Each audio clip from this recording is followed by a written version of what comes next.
എൻ്റെ പേര് ജോസ് വർഗീസ്. ഞാൻ കൃഷി വകുപ്പിൽ നിന്ന് റിട്ടയർ ചെയ്തിട്ടുള്ള പ്രിൻസിപ്പൽ കൃഷി ഓഫീസറാണ്. തെങ്ങ് കൃഷിയിലെ ഏറ്റവും വലിയൊരു വില്ലനാണ് തെങ്ങിൻ്റെ കൂമ്പോലകൾ ഉണങ്ങുക, കൂമ്പോലകൾ നശിച്ചു പോവുക.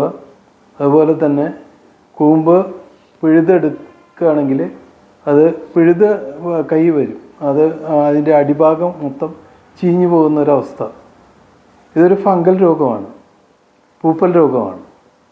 ഇത് സാധാരണ രീതിയിൽ വർഷക്കാലങ്ങളിലാണ് കാണാറുള്ളത്. വർഷക്കാലം കഴിഞ്ഞ് അടുത്ത ഒരു മഞ്ഞുകാലം വരുമ്പോഴും ഇതിൻ്റെ ആക്രമണം വളരെ വ്യാപകമാണ്, രൂക്ഷമാണ്.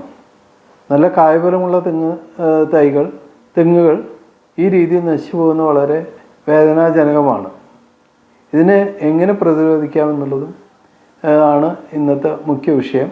അപ്പം ഇത് ഒരു കർഷകന് എന്നും പേടി സ്വപ്നമാണ്. നല്ല കായ്ക്കുന്ന തെങ്ങുകളിൽ കൂമ്പ് ചീഞ്ഞ് ആദ്യം ആ ഓലകൾ കംപ്ലീറ്റ്, കൂമ്പിൻ്റെ ഓലകൾ കംപ്ലീറ്റ് അതിൻ്റെ കളറ് മാറി മഞ്ഞ കളറാവും. അത് കഴിയുമ്പോൾ അത് ഉണങ്ങിയ ഇലയാവും.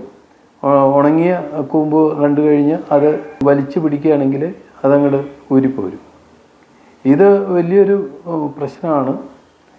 അതോടുകൂടി മിക്ക തെങ്ങുകളും അതിൻ്റെ അവസ്ഥ, അതായത് ഡൈയിങ് അവസ്ഥയായി, അതായത് നശിച്ചു. ആ തെങ്ങ് മൊത്തം നശിച്ചു. മറ്റുള്ള ഓലകൾക്ക് പ്രശ്നമൊന്നും ഉണ്ടാവില്ല. അത് അധികകാലം കഴിയുമ്പോഴോ പിന്നെ വളർച്ചയുണ്ടാവില്ല. അതായത് മെറിസ്റ്റമാറ്റിക് ടിഷ്യൂ എന്ന് പറയും. അതിൻ്റെ വളരുന്ന ടിഷ്യൂസ് മുഴുവൻ നശിച്ചു പോകുന്നു. എന്നാൽ ചെറിയ തെങ്ങുകളിൽ ഒരു പക്ഷേ വീണ്ടും അത് വളരുന്ന ഒരു അവസ്ഥ കണ്ടിട്ടുണ്ട്. ചെറിയ തെങ്ങുകളിൽ അത്ര പ്രശ്നമില്ല. അപ്പം ഇതിനെങ്ങനെ പ്രതിരോധിക്കാം എന്നുള്ളതാണ് ആദ്യമായിട്ടൊന്ന് ചർച്ച ചെയ്യേണ്ടത്. എങ്ങനെ പ്രതിരോധിക്കാം?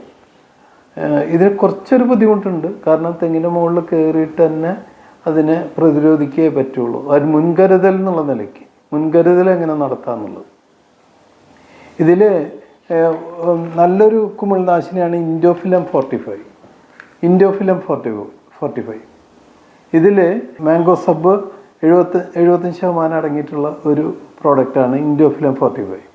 ഈ ഇൻഡോഫിലം 45 പൊട്ടിച്ച് ഇതിൻ്റെ ഇത് എടുത്ത് അതിൻ്റെ പൊടി നമുക്ക് ടിഷ്യൂ പേപ്പറിൽ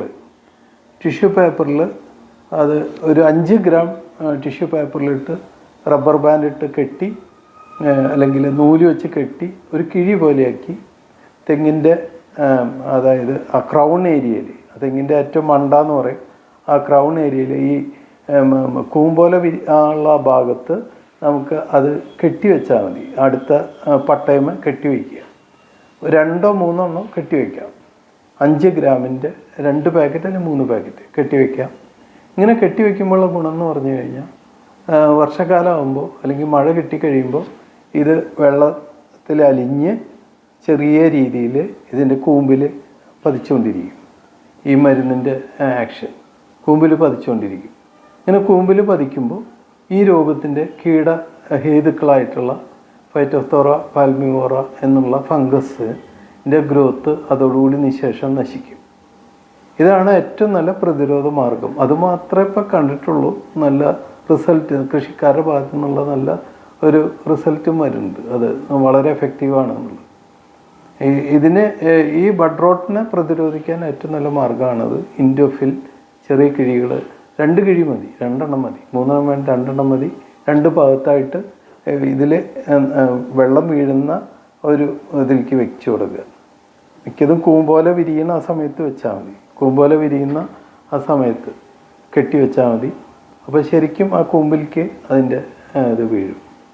പിന്നെ രണ്ടാമത്തെ ഘട്ടം എന്ന് പറഞ്ഞു കഴിഞ്ഞിട്ടുണ്ടെങ്കിൽ ഇതിനെ പ്രതിരോധിക്കാൻ കൊസൈഡ് എന്ന് പറഞ്ഞിട്ടുള്ള കുമിൾനാശിനിയാണ് കുറച്ച് ബെറ്ററായിട്ട് കാണുന്നത്. കൊസൈഡ് 2 അല്ലെങ്കിൽ 3 ഗ്രാം 1 ലിറ്റർ വെള്ളത്തിൽ കലക്കിയിട്ട് ഈ കൂമ്പോല, അതായത് ഇത് ഈ ആക്രമണം കണ്ടിട്ടുള്ള ആ കൂമ്പ് നല്ലോണം ചെത്തി വെടിപ്പാക്കി ഈ 3 ഗ്രാം 1 ലിറ്റർ വെള്ളം എന്നുള്ള കണക്കിന് അത് കലക്കി കൂമ്പിൽ ഒഴിച്ചു കൊടുക്കുക.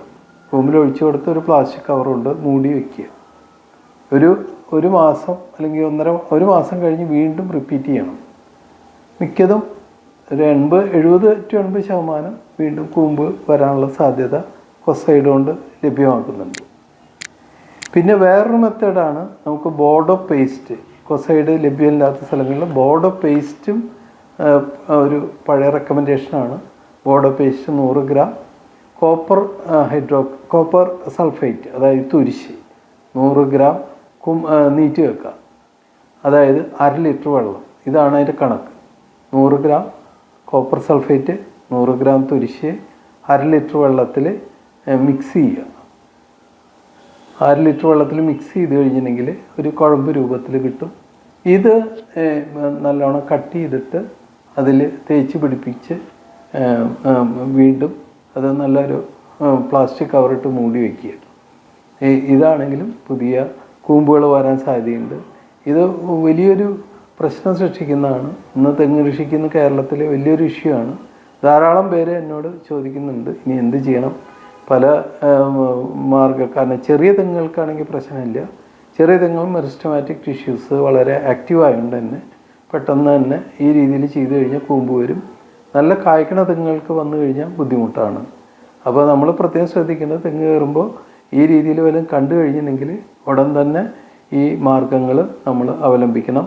അല്ലെങ്കിൽ നേരത്തെ പറഞ്ഞ പോലെ തന്നെ ഇൻഡോഫില് ചെറിയ കിഴികളായി 2 കിഴികൾ കൂമ്പോലകളിൽ കെട്ടിവെക്കുകയാണെങ്കിൽ എല്ലാ വർഷവും കെട്ടിവെക്കുകയാണെങ്കിൽ ഒരു മെയ് മാസം അല്ലെങ്കിൽ ഏപ്രിൽ മാസങ്ങളിലൊക്കെ അതിൽ ഉള്ള 5 ഗ്രാം കിഴികളായിട്ട് 2 കിഴികൾ കെട്ടിവെക്കുകയാണെങ്കിൽ ഈ രോഗത്തിന് വലിയ തോതിൽ പ്രതിരോധിക്കാം.